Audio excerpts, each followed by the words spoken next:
So, welcome everybody to Orange Hat, and I have the wrong banner up, so yeah. And I have a overlay up, so just bear with me. There we go. So, welcome back everybody. I am doing another live review. I did one last week for Ghostbusters: The Frozen Empire, and now I am doing one for GXK: The New Empire.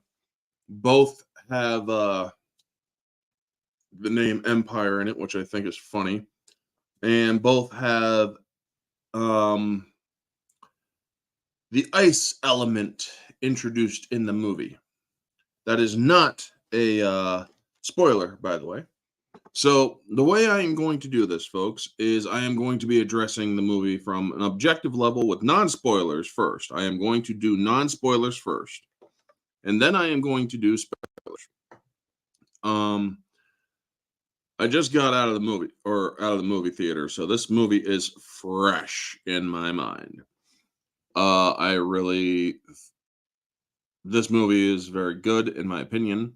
But before I do get started, let's say hello to the chat. We got Vanya. Good to see you. Thank you for coming in. I am also streaming this on X, so thank you to everyone chatting in X if you are watching this. Neozoic, good to see you. Fun question. Who is the better villain, organization, or group? The Akatsuki from Naruto franchise or the Sith Order from Star Wars? The Sith. I mean, as powerful as the Sith, or as powerful as the Akatsuki are, the Sith could easily dispatch them with very little effort. And Geek Detective Pierce, good to see you. Good to see you. So, folks, I am going to go into the non-spoilers first of this movie. So let me put up that banner. When this banner is up, you will not be hearing spoilers. Anything that I do talk about will be a part of the marketing of this film, which means only part of the US marketing. Nothing of the Asian marketing, because the Asian marketing does give away a lot of the film, unfortunately. So when I get to this, or if you do not want to hear spoilers, you can tune out. But right now, I am going to go into into non-spoilers for my review, and I will have, as I mentioned on Twitter, I'll fill everyone in on the comics later on when OHR gets into spoilers. Yeah. Okay, so going into non-spoilers, I am going to break it down into the categories, as we all know from my other stuff, like story, cast, writing, cinematography, pacing, editing, effects, cinematography has been added. The acting, leads. Well, leads is unimportant because the leads are literally monsters. Music score, and that's basically what I'm going to be covering. So the story for this movie is very straightforward. The Hollow Earth is more explored in this, and Kong is very prevalent in this film. He is more prevalent than Godzilla. Godzilla is still active in the movie. However, he is literally shoved aside to basically make way for Kong. Kong has a more important role in this movie than Godzilla. I still do like this movie. I absolutely love this movie, in fact. I mean, where GVK was a lot to be desired, especially when the human element made it very untenable in some instances. I found GXK to be a lot better. They only put what was necessary of the human element into the story. And I appreciate Adam Wingard for that. He only put what was necessary for the human element in this story. They didn't put any unnecessary stupidity in this.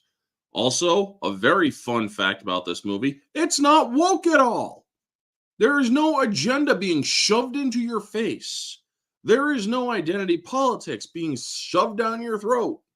There is nothing like that in this film. Absolutely love it. And that is why it's getting lambasted on Rotten Tomatoes. I'm telling you that right now, folks. There's no DEI in this movie. And I think that that is so freaking great. It's naturally diverse. There are characters of different races and whatnot in here. And that's a wonderful thing. But they're not hitting you over the head with it, you know? So let's say hello to the chat. Hello to Junebug. Hello, and by the way, yes, I got your email and have read some of it. Oh, thank you so much, dude. Let me know what you think of it when you get a chance. I do appreciate all feedback on the Dark Marvel story. And Wingard said he wants to cap his films off with the next one being more Godzilla-centric. Well, considering he made GXK and GVK more Kong-centric, also, something tells me he's not really that much of a fan of Godzilla as the character. I don't know what to make of that because honestly, he really does not seem to show that much love for Godzilla, especially in this film. I mean, don't get me wrong, Godzilla's in this film, but there's you could tell he's had a reduced role. But when it does come to the story, I think that it is very interesting. The story, or Gia is back. Now, when I did my review for Godzilla versus Kong a few years back, I said Gia was the best part of the human element in that movie. Gia is the best part of the human element in this movie. I mean, the acting in this movie is leagues better than GVK. GVK, I'm sorry, Millie Bobby Brown did not do that movie any freaking favors. Team Godzilla didn't do that movie any freaking favors. Thankfully, Millie Bobby Brown is not in this movie. As much as I appreciate the girl being an actress and all and doing her part in entertainment and whatnot, I'm sorry, she was a major hindrance to me liking that movie because honestly, her and freaking Fire Fist from Deadpool 2 in that movie didn't help anything. Brian Tyree Henry didn't help much in that movie. In this movie, I found his role to be a lot more absorbable, a lot more respectable, a lot more entertaining when he wasn't weighed down by a bunch of kids, you know? It just really, folks, it really was just a lot better acting. You had adults in this film that were a lot better in keeping the story less focused on humans, you know? How much more focused or having a much more focused cast helps less baggage. You're right. You are so right. And yes, Gia was the best part. And I liked her performance in this film. Yes, I did too. That girl has a future in acting. I think she is absolutely wonderful actress. The girl who plays Gia. I'm blanking on her name. And did I think Godzilla -1 kind of spoil the hype for New Empire since a lot of critics that I know say it's not as emotional and impactful as the former? To those, I am going to answer that question, Niazok, and I don't want anybody to take offense if I insult anybody who you watch on YouTube or watch in one of those community groups and whatnot. To those who are comparing Godzilla -1 to Godzilla X Kong, you are fucking idiots. They are separate studios, separate stories, separate monsters. Godzilla from the Monsterverse is different from the horror element of Godzilla -1. To compare these two movies is to commit apples and oranges. This movie is already doing very well in the box office. So I don't know who is these idiots who are comparing, well, Godzilla -1 is better. Of course it's fucking better. It was a much more objectively better film. I'm not going to argue that. But you are also dealing with two different genres. You are dealing with a horror movie in Godzilla -1. You are dealing with an action movie in Godzilla X Kong. It's apples to oranges. You can't freaking compare them. And anybody who does is an idiot. But in regards to story, I would say that Godzilla -1, Godzilla minus, Jesus fucking Christ. Godzilla Kong is, I would say the story is an 8 out of 10 without spoiling it. There are a couple of things that are off about the story's progression. So, that being said, objectively, we will continue on to the next one, which is cast. Now, let me pull up GXK's cast. Godzilla X Kong cast. And let's share the thing here.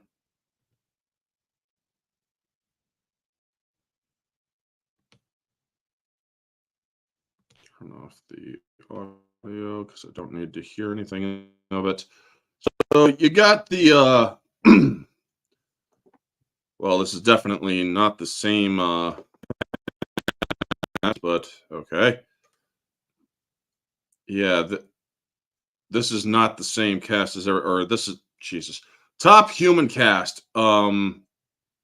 So basically the 5 people of any real importance here is Dan Stevens as Trapper, Brian Tyree Henry as Bernie, Rebecca Hall as Eileen Andrews, and Kaylee Hoddle as Gia. I don't know who this Nicola Crisa is, or Isaac Gonzalez died in the last one. Fala Chen, I think she was one of the Iwi women in this movie. So, yeah, you had 5 people in which the movie truly focused on, and that's really all that matters. For the small human element, I think it did a wonderful job because it kept the human story very compacted and only did what was necessary. And that really works. That actually is a lot better. So when it does come to cast, I will actually put that at a 9 out of 10. So moving on to the next one, the writing. Now, again, folks, writing, but before I do get into it, let's get back to the chat here. Alex Kogan, good to see you. It would be more fair to compare it to something like Terror Mechagodzilla or Biollante. Yes, it would. I hear the pacing has the opposite problem of G2 or Godzilla 2014, too fast as opposed to too slow. Comparing Godzilla -1 to Godzilla X Kong New Empire is like comparing Godfather to Independence Day. Very much. Very true. Kayla was great. Fala wasn't. Yes, Fala was an Iwi. That's correct. Thank you so much, Geek Detective Pierce. But the writing for this film. Now, the writing is more than just dialogue.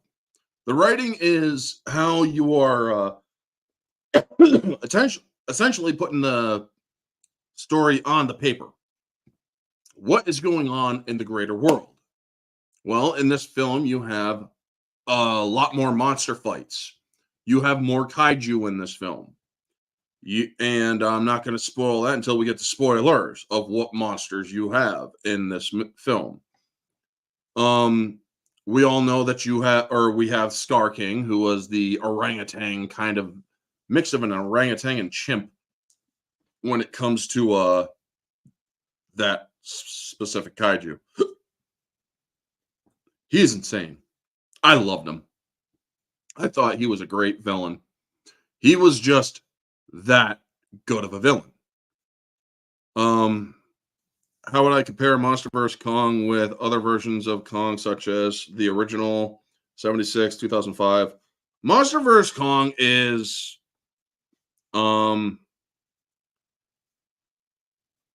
I would say MonsterVerse Kong is the smartest out of all of the other ones. I do like the other ones. Don't get me wrong. I loved our Kong 76 and 85 or 85 or are my favorite Kongs. Specifically because, well, King Kong Lives was my very first Kong movie, and I enjoyed it. As for this Kong, it's a close second. In fact, actually, I think it may have actually overtaken my or become my favorite Kong. I really do like Kong in this film because you see a level of Kong that is just absolutely awesome. A very smart Kong in this film. And it's not just that he can sign and whatnot. It's the fact that in this, he's showing resourcefulness at a higher level, which I cannot really say until the spoiler section of the review. But as for the writing, the writing is actually very good. With as limited, or I remember during folks, a lot of people gave the whole pink Godzilla thing a lot of shit. Me, when I saw it, it's like, why is he pink? What's going on? Why is he looking different? It wasn't so much that he was pink that bothered me. It was the different look that they showed us. And it's like, why is he looking all of a sudden different in this movie? I hope that this movie will show us why he is different. Well, it did. It showed us that he is, or that is indeed an evolved form. It is indeed another form of him, a better form. So him changing in this film, there is, or it is explained, and I am thankful for that. I have no problem with the pink look in this film. And as I had called it a while back, there is a reason why he's pink. It is because of gamma solar radiation. You see, I will I will explain it more in the spoilers because, well, there's a reason that's not explained in the marketing of why he is pink. That is that will be answered in the spoilers. But yes, it has to do with radiation levels. And when I showed the radiation scale and how people measure color-wise, pink was the highest form of radiation. So yeah, it explains why they went with pink. So moving on, the writing for this film, it did a good job with explaining a few things. It did a good job with not explaining a few things. I mean, unfortunately, there is a comic that takes place before this movie that explains why Godzilla is fighting a certain Titan by the name of Scylla. So, yes, Scylla is from King of the Monsters. We saw her waking up in Arizona. And if you paid attention to any of the comics, I think it's Godzilla Dominion, you understand that Scylla has also been further introduced in that movie or in that comic, as has another Titan in that comic named Tiamat. Tiamat is in the movie, which I think is a nice little twist as well.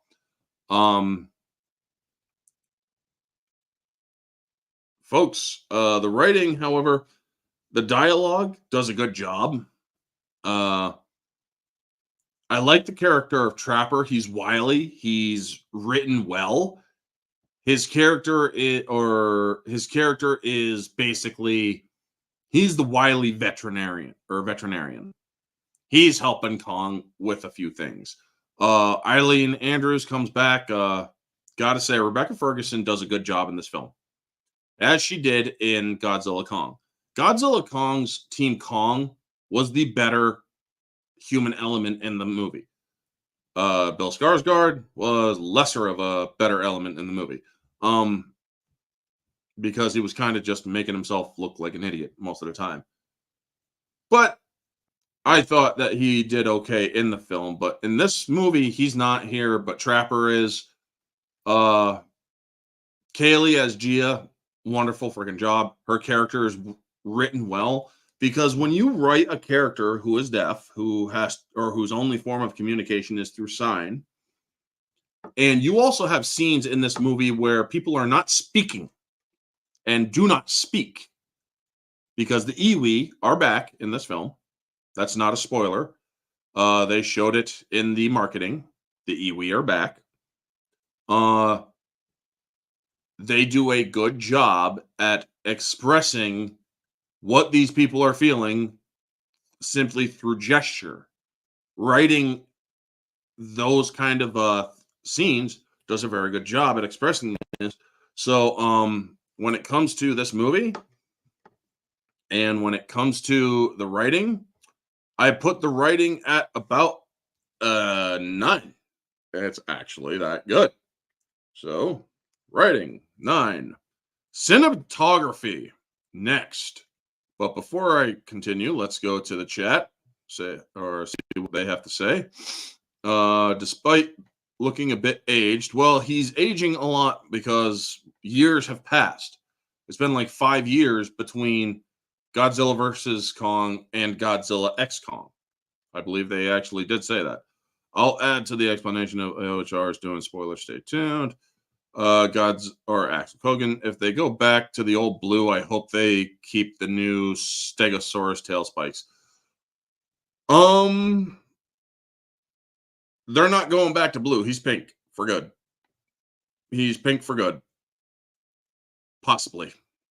Do you think Pink Godzilla was meant to be an homage to Shin Godzilla? Since Shin Godzilla has purple color, sure, both of the colors are not the same, but still.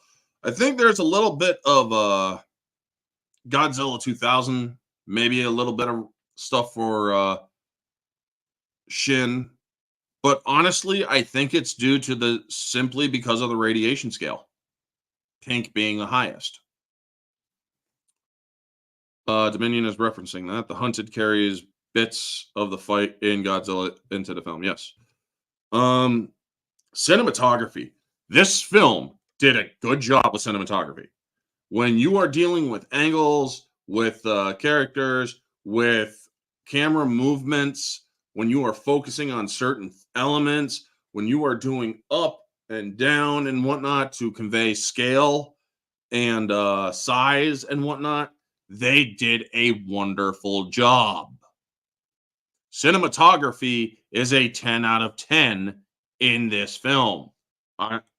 Sorry, folks, but yeah, cinematography is definitely a 10 out of 10. I'm also using my calculator for a couple things here, folks. It's essentially to calculate the objective quality of the film. So moving on to pacing next. Let's see here. But going back to comments. Yes, okay, good. Pacing. The pacing of this film is very fast. This film is 2 hours long. The pacing is a fast-paced film. However, I would not say it is too fast because honestly, I felt comfortable in the theater. I enjoyed watching the movie. It didn't feel like it ended too quickly for me. The pacing was actually done to an even to fast-paced film. So yeah, I think that the pacing for Godzilla X Kong, it really got started the story off and kept it going. Kong is looking for more of his kind. Unfortunately, he's not finding them until he does. And then, spoilers will get into that. So yes, pacing is definitely, I would say, a 9 to a 9.5 out of 10. So I will give it a 9.5 for pacing. Editing.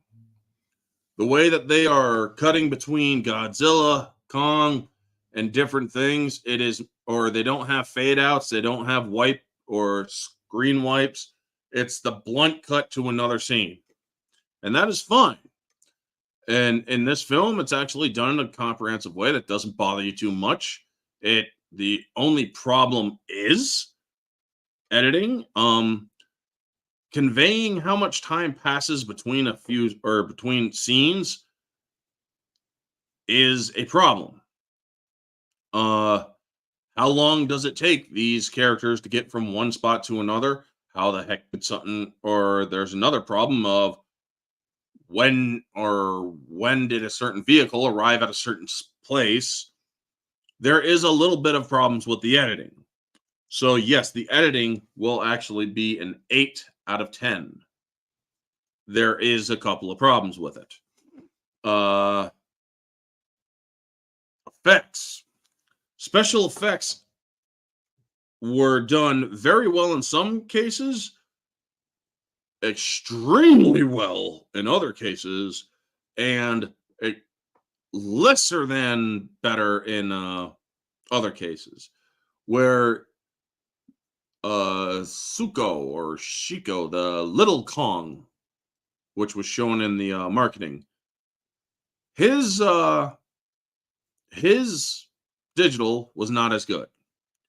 The other digital apes that we see up close were not as good.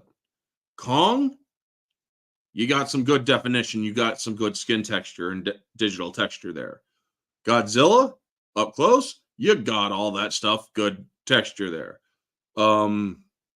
There is a shot that shows all four of the big or of the brawlers up close and personal. Shimo, Scar King, Godzilla, and Kong. There is that shot where you see all of their faces up close. That was well done. Extremely well done. But there are cases in which the digital effects are not as good. When they were doing Godzilla's digital effects, gotta say, they did a good job with that. We actually see something about Godzilla that you don't see in any Toho film, that you don't see in any other Godzilla forms. This Godzilla, or we all know that the Titans feed on radiation. It's kind of interesting to see how a Titan feeds on it and radiation, and that's explained or shown in this film. And it's actually done in a very nice way. But the effects, in certain situations, I would have to say the effects are about an 8 out of 10. So let's see here. Moving on to the next one, which is the acting. But before that, let's get over to the writing. True, because I remember Godzilla 2000 has a pinkish purple dorsal plates. Yes. So moving on to the acting. The acting is very well done. I have no problem with the acting. When you are showing, or when you have creatures that have to convey without words, when you have actors who have to communicate without words, who can only gesture and whatnot, the acting in this movie was phenomenal. Honestly, Brian Tyree Henry, his character was established in the first movie to be kind of wily, a conspiracy theorist and whatnot. And I think that he did a wonderful job, and his character aged rather well in this film. In the first movie, he played off of a couple of kids, and it just didn't come out well. But in this movie, it was brought to a better degree. So in the acting's case, I put 10 out of 10 for this one. Moving on to the next. Leads. Well, the leads are Godzilla, Kong. You can't get much more of that. music score. The music score was actually the same guy who did the last movie, so there is a sense of continuity. It was very synthetic a lot, and I didn't really have a problem with it. Honestly, I thought that they did a good job with the score. Uh, his score is kind of hit and miss here and there, but for the most part, I would actually put it at an 8 out of 10. So, out of 100, let's see here. Out of the 1, 2, 3, 4, 5, 6, 7, 8, 9. Well, divide that by 9. And this movie, objectively speaking, folks, I would put at an 8.8 out of 10. Judging by, oh crap. It was 8.8 or 8.8333333 out of 10. So, yes, that is the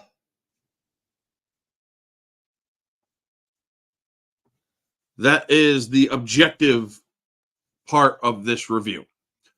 Objectively, Godzilla X Kong is an 8 out of 10 by my own objective standard of what I saw in the film. I would like Greg Bear to come back due to the music. Yeah. I was wondering, Suko meant to be an homage to Kiko, Little Kong from 33, King Kong sequel, Son of Kong, especially both of them have KO, Suko and Kiko, alphabet letter in the end of their names. Possibly. I've never seen Son of Kong, so I cannot really comment on that. So now, folks, if you do not want to be spoiled, if you haven't seen the movie, leave now, because I am going to click it over to spoilers, and after I do, I will be talking heavy spoilers. So again, if you do not want to be spoiled, leave now. I'm giving you this one last chance. Here we go. We're heading into spoilers. Plausible. I've only heard Son of Kong in passing. Yes, same here.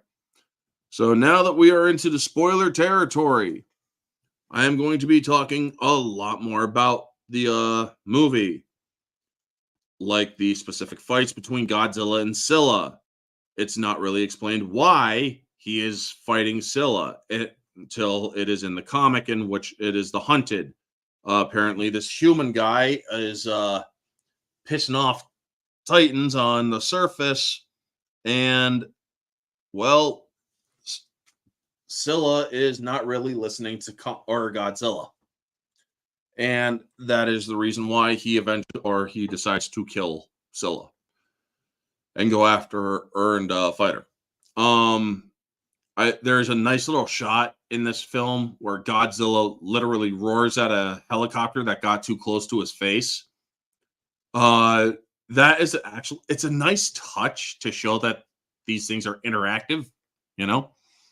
Godzilla is sensing something, which has been said in the marketing, so it's not too much of a spoiler. They feel something that's basically scaring them.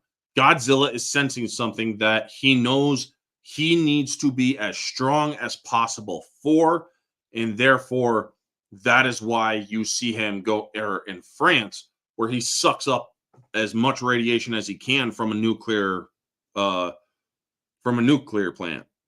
And we actually see him ingesting the radiation, which is pretty cool. And him doing his atomic pulse was also cool as well. But man, when they see him going into the ocean when he's like blue and crackled and whatnot, I love that shot because it also shows the water boiling, the ocean boiling as he's moving through it. I mean, he is so irradiated and hot that he is boiling the water around him. That is some good, consistent stuff there. In the comic, the human character Ryan is resentful against Titans, but when he goes to Hollow Earth, there are some feline creatures. Yes, the guy hates Titans to the point where he's willing to kill even Cub version or Cub Titans. Ryan has a mech called the Hunter, yes, that gets destroyed and gets his comeuppance. Yeah, I'm aware of the story, but now everybody else is too.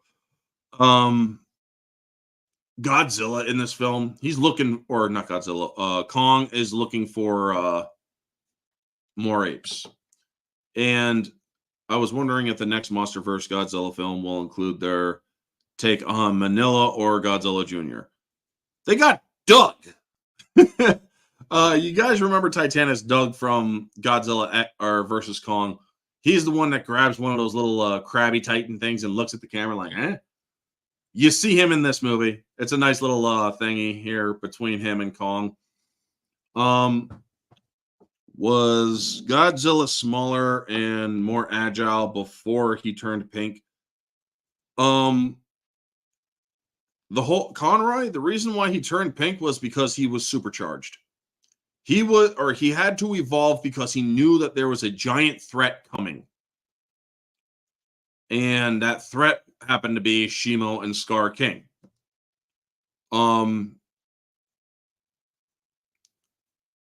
When he evolves, he goes to the Arctic where Tiamat, the Titanus Tiamat, is from Godzilla Dominion. Now, in Dominion, if I remember correctly, I have the comic upstairs. Tiamat is blue, but due to the fact that Tiamat absorbed a lot of solar radiation due to the fact that the Arctic Circle is where the Earth is absorbing a lot more solar radiation than any other place on the planet. Tiamat lives up in that area to feed, and therefore she's now pink. Well, Tiamat gets goes up against Godzilla because Godzilla just goes right into Tiamat's dominion and just starts shooting his atomic breath. A lot of other people had to critique against Godzilla always using his atomic breath. Considering what happened when he got supercharged with the nuke in his face, he had to use his atomic breath multiple times against Ghidorah. He used it for the call to action. He used it twice against Ghidorah, maybe 3 times. He uses it a lot because, well, that is his go-to method of fighting. I find the fight between Godzilla and Tiamat pretty quick, and it was a rematch that Godzilla was pretty much one-sided. Yes. Well, it's because, one, Godzilla was already souped up from a lot of radiation from France, and he also was not wasting time. He wanted Tiamat to get in his face so that he could just rip him apart or rip her apart. He needed to go into the lair and absorb as much of the radiation as he could. And that is why he turns pink. He goes into the ice. He freezes up into the ice, closes his eyes, absorbs it as much as he can. He's essentially 20 times stronger than he ever was before. Meaning, when he's walking around with that much radiation churned up inside of him and absorbed inside of him, yeah, the dude is literally a walking nuclear power plant of epic proportion. So when he was absorbing all that radiation from France, when he's boiling the ocean in France or off the coast of Spain, because he had to take a walk through Spain to get to the ocean, leaving a fiery mess in his wake. He's more radioactive there because his body is having a hard time absorbing the radiation.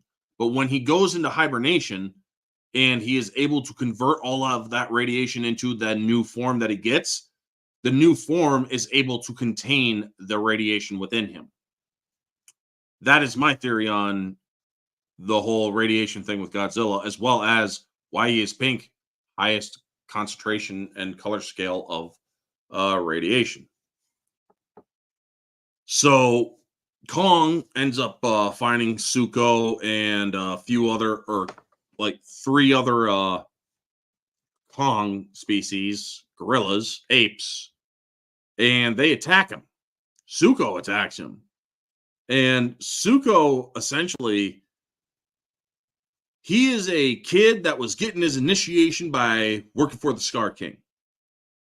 He was in a gang, essentially. Hey, Craig, good to see you, buddy. Happy Easter to you, too, and happy Easter to everybody here. So I liked the whole Zuko thing.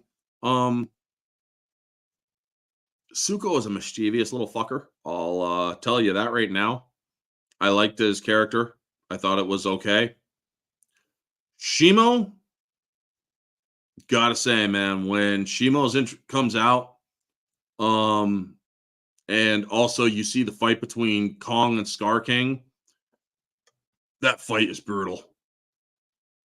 There's also one shot because Kong goes into this place and he sees that others are being mistreated by other ones, and this one gets up in his face, starts yelling at him like, "What are you doing helping this little punk and whatnot?"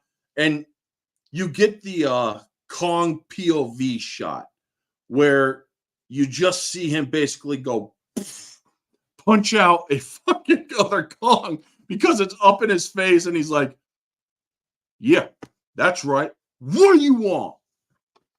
I mean, it was such a great shot, man. Shimo looked awesome, and the fight on Kong and Scar King was interesting. The fight between Scar King and Kong, Scar King is indeed very intelligent. He's also psychotic. Scar King, they made him evil. And when I say evil, they made him evil. He was enslaving other Titans. And 2 questions. One, how would I compare both Scar King and Shimo with other new kaijus from the MonsterVerse, such as the Mutos, Skullcrawlers, kaijus from King of the Monsters, and others from King of the Monsters? I like Scar King and Shimo best because Shimo is an ancient Titan. She is like very ancient. Scar King is also older and ancient, yes, but he's also extremely insane. Do you think that both Scar King and Shimo are a nice or bad or meh addition to the MonsterVerse mythos? I think they're great additions. This movie did a good job. The one problem it did have that I had subjectively was they weren't really showing the gravitas of the weight of these characters. Yes, you had a little bit of camera shake here and there, but man, when these guys are going through the city of Rio de Janeiro and fucking that place up, you're not seeing too much camera shake there. I'm sorry, but these guys are going through buildings, man. Shimo literally throws Kong through a fucking building. And it's like, where's the shake from this stuff, you know? Godzilla, dude. Hey, Tim Talk, good to see you. Godzilla in his pink form, he has pink form, and then he has fucking like Super Saiyan pink form, where he charges up as much as he can, looking all crackled up and shit, where he is basically about to do a freaking super shot of soul or of radiation blast. The dude they had some great shots. I mean, where Godzilla is basically like, "Oh, I'm about to freaking shoot the shit out of this one." It's so great. Opinions on the fan theory that Shimo is one responsible for King Ghidorah being frozen in the first place. They said, or apparently in this film, which I actually privately guessed, it's like, what are the odds that Shimo was responsible for the last ice age? I mean, I was constantly saying that to myself, and then it's like, Shimo was responsible for the last ice age, and it's like, well, motherfucker, got that right. Yeah, it was so great. Super Saiyan Rose or Rose or however you spell it. Yeah, Tim Talk. I mean, Godzilla is Godzilla Rose in this one, but it's pretty freaking awesome. I have no problem with him being pink. But yeah, the fights or the last bit of this movie is truly great, man. It is truly freaking great. And that or the fight between or Scar King and Kong in the beginning, or their first fight with each other, is it's like this guy is truly so freaking evil, he won't fight a fair fight. Scar King couldn't, or Scar King got tossed around by Kong a little bit. And when he did, others went to step on, and he's like, nope, I got a better idea. Breakout Shimo. That was such a great shot, man. They showed it in the fucking theaters or in the fucking trailers, but when you see it up close in the theater, it is so much better. It's like I can almost kind of see the outline of Shimo's face. Shimo's face is kind of reminds me, the face, the snout and the mouth and whatnot, and the eyes kind of remind me. Well, the eyes not so much. Kind of remind me of a great white shark. You know, the snout just kind of has that great white shark quality. And the mouth and the teeth are very triangular, much like your great white serrated teeth. But honestly, yeah, Scar King was definitely sneaking a little bit. Yes, he was. He's not willing to fight fair. He's willing to inflict pain in order to get his endeavor, or to get what he wants. And another Titan that shows up, no, I did not see it in IMAX. I see it in my own small hometown theater, Tim. I will not watch a movie in IMAX. I hate IMAX. I can't stand IMAX. I can't stand that where you have to look over here or look over here. No, I want to see the fucking thing in front of me. I do not want to have to go look over here and miss any whatever might be going on over here, and then I have to turn. No, I want to see everything in my vision in one spot. I hate IMAX. Fuck IMAX. That's the impression I have with the design of Shimo as well. Yeah. How would I compare both Scar King and Shimo, although the latter was under the control by the former, with other MonsterVerse main villains such as Muto, Skullcrawlers, Ghidorah, and Mechagodzilla? Ghidorah and Mechagodzilla are essentially the same fucking thing. Folks, Kevin was the driving force of Mechagodzilla once they put the Hollow Earth thing in Mechagodzilla in GVK. The fact that people aren't realizing this is absolutely astoundingly stupid. Ghidorah was, or hacked, essentially, due to its skull. It's an extraterrestrial that they're fucking with. Did they not think that there would be some sort of a thing in which Ghidorah was still attached to that skull? Ghidorah was literally the driving force of Mechagodzilla wanting to get out, and as soon as it had enough power to do so, it fucking did. I mean, you saw how much he was just ripping apart that city with glee and laughed at Godzilla. That's when Godzilla went for him. So yeah, it was Ghidorah inside Mechagodzilla. And the fact that people aren't putting that together is just ridiculous. Oh, I'm sorry, folks. I'm very passionate. I do like the MonsterVerse. And yes, Odin, I love you, buddy. You don't like the MonsterVerse? That's fine. I do like the MonsterVerse. I thought this movie was actually very good. Objectively, it's an 8.8 from the objective measurement that I gave it in this film, or in this stream.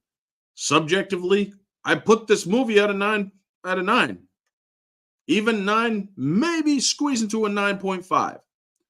I enjoyed it thoroughly because it got silly in a couple of spots, but you know what? I can forgive it because they actually did it right. They focused on the monsters in the MonsterVerse and not the petty human element. And when they did have the human element, they did it right. It wasn't oversaturated. So yeah, the human element was good in this film. The one thing that I didn't like, though, was the passage of time. And now we're going to talk about the passage of time. The passage of time is the passage of time. Sorry, I had a Kamala Harris moment there. But yes, time passing in this film is not really measured well because it's like, how did Trapper get the fucking heave to the Iwi area when he, or how did I, when they parked it like 3 or 4 fucking miles away from the area where they needed to go, like 2 miles away from where to go. He ran 2 miles, got into the heave, drove the heave back to the outpost, got Kong's robot arm, drove that back to the Iwi place, but yet he also still, or but yet the heave somehow was also. How did the heave get back to the Iwi people? If he took the Eve or the heave and drove it back to the encampment to grab the arm, drove the arm because the arm had its own mechanical thing to drive it and whatnot. Then it got dropped. Where was the heave this entire time? How did the heave get back to the place? You know, the fight between Godzilla and Kong in Egypt. Holy shit, dude. First off, I want Godzilla to be in the Olympics for Japan's Olympic swimming team. The dude did a freaking epic swan dive off the Rock of Gibraltar. So fucking cool. They need to put Godzilla in the Olympics, like seriously. The fight between Godzilla and Kong in the in Egypt was very good, man. It showed that Kong's like, look, stop, no. Oh, fuck it. He just basically does the whole fuck it punch, you know? It's like, fuck it, boom. And he just fucking hammers into Godzilla. It was such a great fight. Now, the fight obviously got interrupted. And here's the big major spoiler for you folks. Mothra is back. Mothra is back. I have questions because Mothra, or they found her egg in the earth above. How was she able to be? They must have summoned the spirit of Mothra or physically allowed her spirit to manifest in the hollow earth. Fun question. Who would win a fight, Scar King or King Caesar? Fucking Scar King would kill Caesar. It's not even a question. That's a suicide mission if King Caesar tried to come after him. But anyway, getting back to the film. Yes, Mothra is back. I call her in this film, or in King of the Monsters, we had Mothra. In this film, I call her Divine Mothra because her design is so freaking awesome. I loved her design in this film. It is absolutely, to me, it's two different Mothras. It's not the same Mothra that was in the first film, or maybe it could be because she is genetic, or she has genetic memory. So she remembers all of her lives. And that was confirmed by Michael Dougherty. So when she goes up and interrupts the fight because Godzilla's about to kill Kong, and she fucking blasts Godzilla off of Kong. She's that powerful. And because Gia is also souped up on the hollow earth juice that the other Iwi were exposed to, she's able to psychically convey to Kong what is going on and why Kong is up there. So Kong, or Godzilla, is able to understand there is a threat, and they're there to take him down to the threat to get his help. So yes, Mothra is a very mystical kaiju. Maybe she hatched into her caterpillar form at the end of KOTM, and they made her way back down. Maybe, but what they essentially did was Gia goes up, sticks up her hand, a lot of spirit energy gathering, and then Mothra just blooms out. And it's like, card summon Mothra. Card summon Mothra. Okay, here she is. Holy shit. I thought it was pretty cool. Don't understand it completely. I hope some special features when that movie hits digital and physical media will explain that. But honestly, I liked it. I liked the design of Mothra in this film. She was awesome. They were originally, or I do remember that during the test screenings, it was a different kaiju. They were going to have some other flying kaiju that was kind of like Mothra, but not.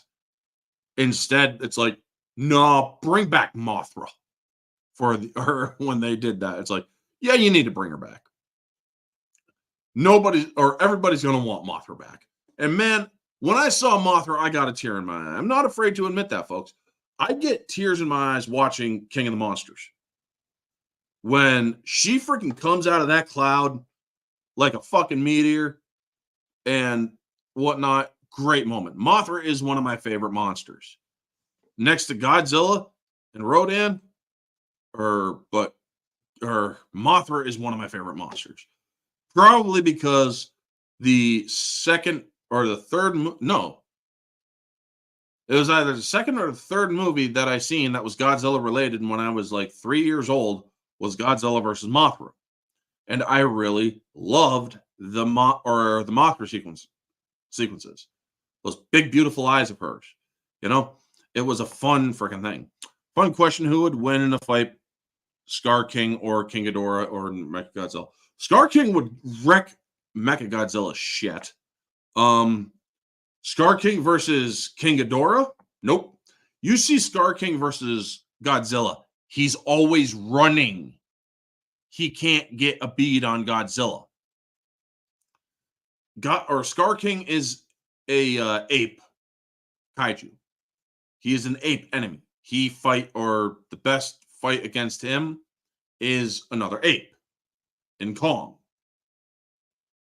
Going up against Godzilla is suicide for the ape species, or the ape kaijus, the great apes. I think Wingard came out and explained Phosphera was option B if they couldn't get permission for Mothra. And I'm so happy that Toho allowed permission to get Mothra. I'm glad they did bring Mothra since she was already established as Godzilla mediator. Wasn't so much a mediator, but she was an ally. Now, they did kind of retcon her existence. They showed her very prevalent on Earth. She was up there. They had her legends and whatnot. However, her lineage goes back further than they know, apparently, because she was also a protector of the Iwi. So, yeah. I was wondering if the Monsterverse was going to include their version of Batra, Mothra's evil twin brother. Maybe. I mean, honestly, Mothra cannot. I agree with D-Man. D-Man 1954. Shout out to him, by the way. I do believe that Mothra could not hold her own movie. Could she have her own couple episodes in Monarch Legacy of Monsters Season 2? Maybe. But honestly, I think that I really do think that she is not, or she's not American. She's not for American audiences, unless American audiences really fell in love with her in this movie, which I'm guessing they probably didn't. But I'm telling you right now, folks, Mothra, I liked seeing Mothra again. I really did. It was very nice. I'm glad they kept the human characters more tightly knit, although I would like Shang-Chi's character to come back. Yes, because she and the other character she played, Dr. Ling, were the Mothra twins. They were essentially the Mothra twins. So Shang-Chi's character would have been better to come back as the Mothra twins again. I mean, it'd be great to see her again, you know? But unfortunately, it wasn't that kind of Mothra situation. Anyway, folks, this does have a great ending. There is no post-credit, mid-credit, or anything like that. OmniViewer is another Godzilla YouTuber I highly recommend. Dude, freaking I also like Dangerville. Dangerville actually Alistair actually got a interview with freaking Michael Wingard. And turns out that Michael Wingard has heard of Dangerville. So honestly, I'm hoping that D-Man actually gets some kudos with Legendary. It'd be pretty, or if anybody does deserve to get kudos with Legendary, it's D-Man 1954. I found him before I noticed Dangerville, and the kid is such a huge Godzilla fan. I mean, when I say he's a Godzilla fan, his whole freaking room is filled with Godzilla stuff. So yeah, D-Man 1954 does definitely deserve a lot more love from Legendary. I mean, honestly, Legendary, if you ever do watch this, give D-Man 1954 some kudos. I think that you guys would, or I think that he definitely deserves it. I think you guys would learn a lot from him too. I do recall when giving the backstory, they give a supposed hint in the direction of the next film, Space Godzilla Lizard That Ate a Star. No, Geek Detective Pierce, you're gonna have to read Godzilla X Kong, or Godzilla versus Kong novelization. Read that novelization. You will understand that the Iwi have always called Godzilla the one that ate a star. How do you feel about people's suggestions that Destroya could fit in as the Thanos dark side of the Monsterverse? I think that those people are stupid. Destroya was a monster that was created through the effects of the oxygen destroyer. I think that if they are going to bring in Destroya, they need to revamp his design, not make him this evil demon that came straight, or that looks like he came straight out of hell. And I think that there is an area in which he could possibly come in. But yes, Geek Detective Pierce, definitely check out Godzilla vs. Kong novelization, because that is how the Iwi spoke of Godzilla, the one that ate, or the one that ate a star. So, yes, folks, Godzilla X Kong, I enjoyed it.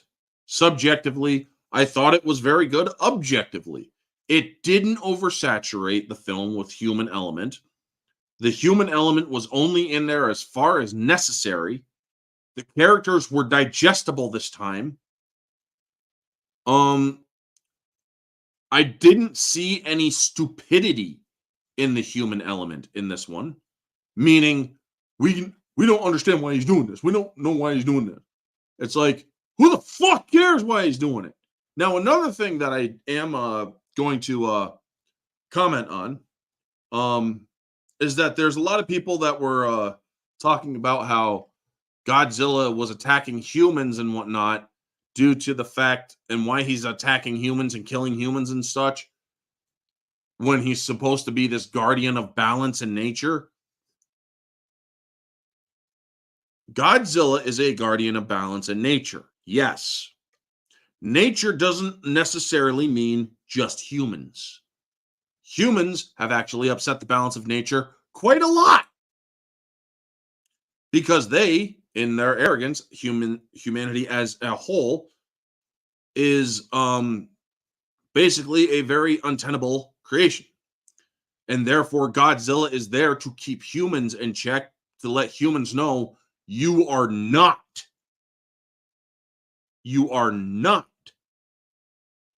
the epitome of nature. You are, in fact, a destroyer of nature.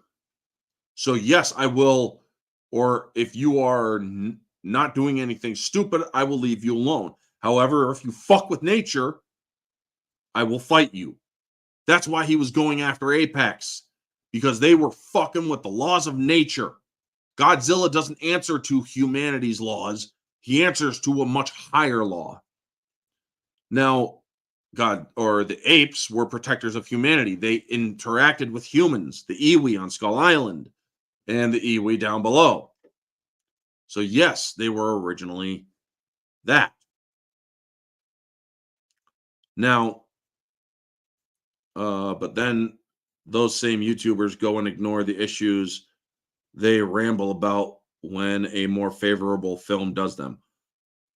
I'm all for warranted criticism, but there's some YouTubers that seem to hold nothing but negativity to Legendary's films.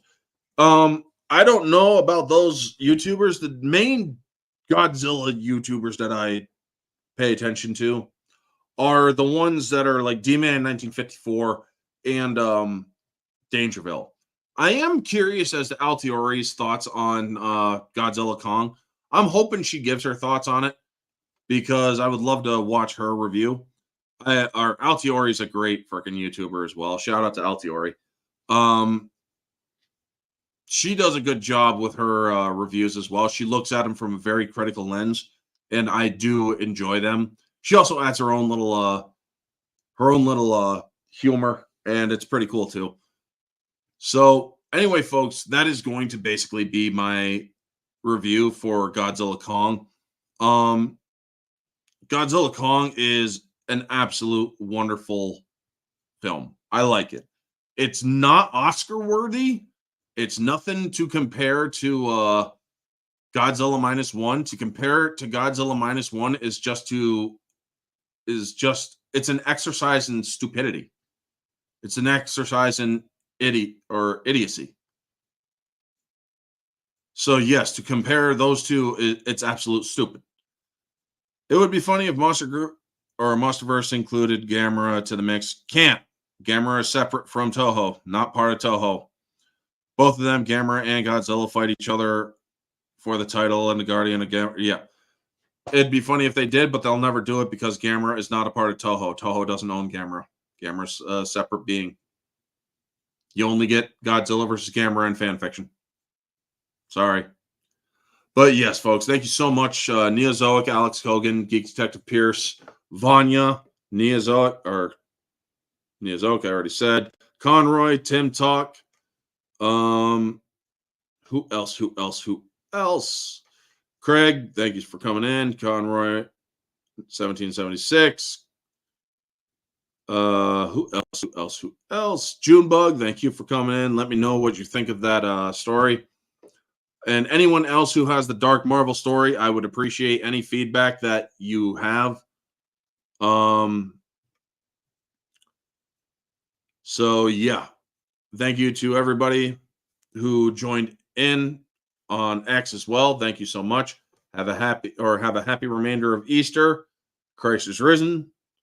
And fuck that heretic in the Oval Office for insulting the entire Catholic and Christian religion. Anyway, folks, thank you so much for tuning in. This has been Orange Hat. You all have a wonderful day, and always remember to stay humble. Peace.